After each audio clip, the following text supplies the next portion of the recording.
Have you ever heard the term introvert and wondered what it really meant, or maybe that you've been curious as to whether or not someone else might be an introvert? This may be a hard question to answer. After all, a majority of people tend to play different roles in their personal, social, business, and intimate lives. Who we are when we are around people can change frequently depending on the situation and who is involved. We can be a loud, excitable business person around our coworkers, or quiet and shy around someone who has our affections.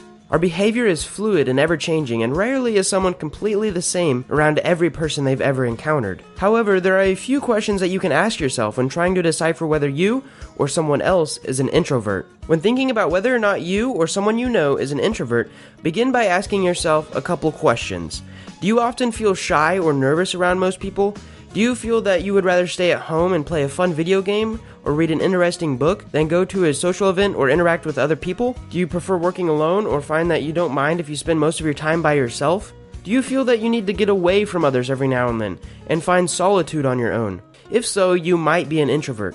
Even these simple behaviors and thought patterns, if exhibited frequently enough, can be a sign of introversion. You may have even taken the famous Myers-Briggs personality test, which concludes one aspect if a person is introverted or extroverted from their answers. So, what is an introvert? Google defines the term as a person predominantly concerned with their own thoughts and feelings rather than external things. Essentially, an introvert is someone who has more of an inner world and prefers to keep to themselves, rather than being focused externally and on their environment. Another definition I've heard is that introverts get recharged when they start spending time alone, and drained when they spend time around other people, while extroverts are the opposite. It is important to remember that introversion is not the same as narcissism or self-centeredness. The similarities between these two can make them seem so, but introverted people are simply quieter and more comfortable focusing inwards, rather than coming from an egotistical or manipulative standpoint. Introverts are typically people who like to work alone, be by themselves often, be in quiet or peaceful situations, typically prefers to listen to others rather than talking, and are often extremely observational and self-aware. If you're still on the fence about whether or not you or the person in question is an introvert, here's a longer list of traits with an introverted person usually possesses. An introverted person is usually extremely self-aware, observational, likes to be alone or spend time in solitude, prefers the quiet, also prefers to be in small groups. They are highly thoughtful, they might avoid social interaction when possible, they also generally keep emotions to themselves, they're known by their friends as extremely private or reserved people, they tend to be listeners more than talkers, and they focus on intellect and details. While this list encompasses traits that are not necessarily positive nor negative, one of the biggest challenges that an introvert can face is having social encounters in a day-to-day life. As mentioned previously, introverts are often not interested in having an outgoing nature, or might not even be sure where to begin cultivating one. The thought of not being comfortable enough to open up and lighten up around other people may seem disconcerting. After all, people surround us in many aspects of our lives, from work to business to school, education, and even in personal relationships such as friends, families, and intimate partners. The idea or actual feeling of shying away from people can seem unenjoyable, uncomfortable, and even unprofitable, and this is the case for many introverts. They may ask themselves how they can become more of a people person, or even just possess better social skills. Now, this is not necessarily the case with every single introvert, but there will often be times where they will wish that one was more social, whether it be an important public situation, around someone that they like, or even just because they temporarily desire to break away from their shell, to connect with other people, to increase their net worth by networking. If you find yourself relating to this feeling, here are a few tips on how to ignite your social skills, provided by lifehack.org.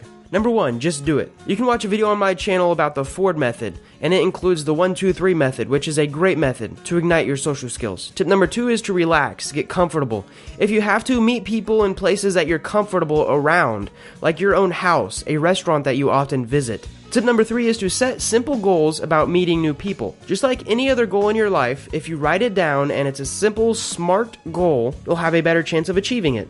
Tip number 4 is to get help from your already outgoing friends. Just like in success psychology, being around people that are better than you, that are where you want to be, is going to boost your confidence, is going to boost your likelihood of being where they are at. Tip number 5 is to embrace the nerves. Tip number 6 is to make it about other people, not yourself. This takes the spotlight off of you and is actually one of the best tips I got out of the book, How to Win Friends and Influence People. And the last tip is to drop the introvert label altogether. The last tip is especially helpful when trying to break away from any habit or behavior. Labeling ourselves as something specifically can often allow us to comfortably fall into the habitual patterns and behaviors associated with that label. When we think we have found a word or description to identify ourselves, we tend to subconsciously become this label unintentionally. You know, your brother who is really good at sports. Your sister who isn't the smartest, but is a social butterfly. It is important to try and never label yourself in a negative connotation, as it can lead to you being stagnant and stuck when it comes to your own personal growth. Despite the previous ideas to help you become more social and comfortable interacting with others, it is perfectly fine if you are happier being by yourself. There are two sides to this coin. On one hand, it is scientifically proven that cultivating and maintaining social health can have positive effects on physical and your mental health, whereas Nikola Tesla presented his opposing argument in the form of a quote. He said, "Antisocial behavior is a trait of intelligence in a world full of conformists." No matter what your opinion is, this much is true. Introverts, extroverts, and ambiverts all have just as much chance as life, love, and success. In fact, some of the most successful people in the world are considered introverted, such as Bill Gates, Albert Einstein, Rosa Parks, Mahatma Gandhi, J.K. Rowling, Mark Zuckerberg, Martin Luther King Jr., Charles Darwin, and even Abraham Lincoln.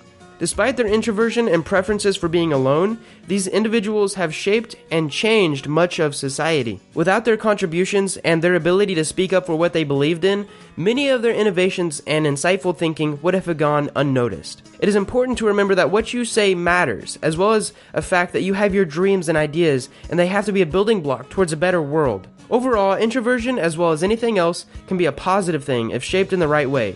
Although I believe a healthy mix of introversion and extroversion, dubbed ambiversion, is best suitable for entrepreneurs, leaders, and creators. Typically, introverts are very different than how the media portrays them. They are typically not the dramatically nervous, nail-biting, overthinking individual that they can be written or shown as. And many introverts can actually possess refined conversational skills or general talents due to their highly thoughtful and insightful ways. While neither introverts nor extroverts are better than the other, introverts can take comfort in knowing that their silent intellect and often innovative minds are highly appreciative by individuals who are given the opportunity to listen to their insight. Introverts then can be considered lighthouses, shaping the way for a more thoughtful reality. If you're still questioning whether you are an introvert, it is suggested that you complete a quiz on introversion or extroversion, or possibly read more into the characteristics of each personality type. If you're curious enough, you can also take a test called the Myers-Briggs Type Indicator, or simply the MBTI test, which will tell you all of your preferences over